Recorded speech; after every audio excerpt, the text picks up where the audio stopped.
Madam Chairwoman and Ranking Member. And thank you to the witnesses for being here today.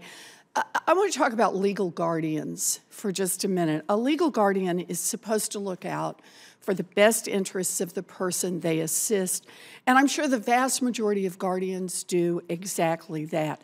But without proper monitoring, there are some guardians who take advantage of their special relationship in order to benefit themselves. And I want to focus today on financial exploitation. Research has found that between 3 and 5 million older Americans are victims of financial abuse each year, costing about $36 billion annually. Guardians make up only a portion of that figure, of course, but with the access they have to accounts and records, they can do serious damage to someone's financial well-being. So I wondered if I could ask each of you, just very briefly, to describe the kinds of financial exploitation by guardians that you have seen in your work. And perhaps I could start with you, Professor Cohn. Thank you, Senator Warren. Financial exploitation runs the gamut from outright theft to unreasonable fees, right?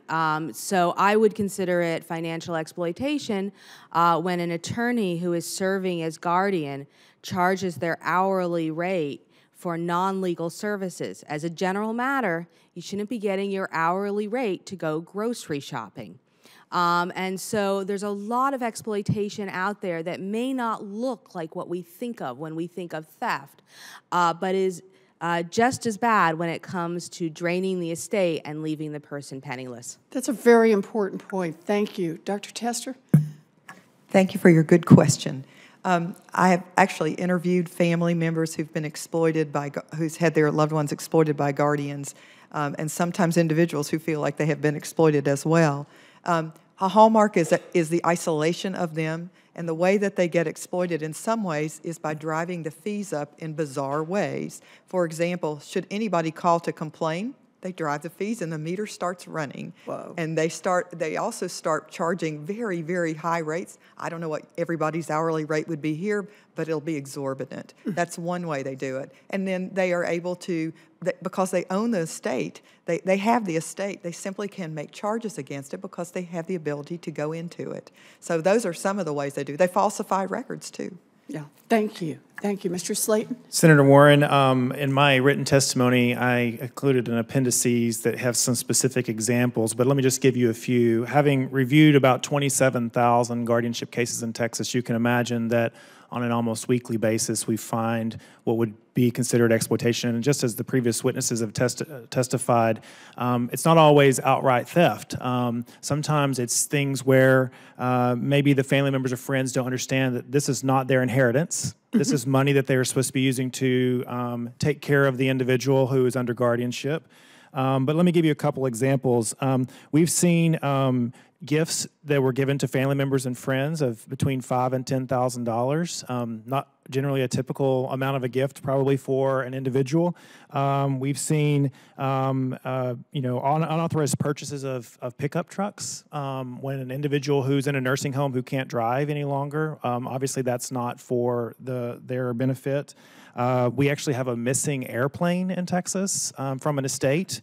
That it was in the inventory and it's no longer around and we don't know where it's at. So, and then probably one of the largest ones is a direct withdrawal in cash of $90,000 from a bank account that was unexplained. Wow. And even that was actually even disclosed to the court with no explanation. So these things are, it goes from the smallest amounts to huge amounts and huge assets. Thank you very much. And Ms. Flanagan?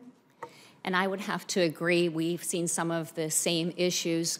In our level, probably what we're seeing the most is the lack of care and maintenance of homes and listing homes and properly liquidating those assets.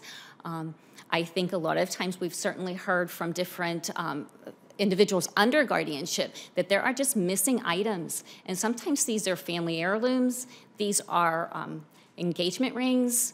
these are things that have both obviously value and personal value to individuals. Thank you. You know, I'm glad we're looking into what the federal government can do in this area, but financial institutions also have a role to play in stopping this kind of exploitation.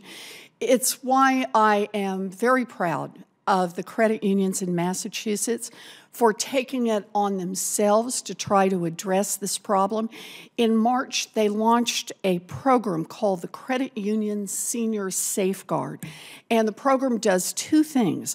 It requires frontline staff education on how to spot potential signs of senior exploitation, and it invests in serious consumer education efforts so that seniors themselves are better equipped to spot potential exploitation themselves. You know, I see this as everyone has a role to play in stopping this abuse, the states, the federal government, and the financial institutions themselves. And I look forward to working with other members of this committee to try to put an end to the exploitation of some of our most vulnerable citizens. Thank you, Madam Chair.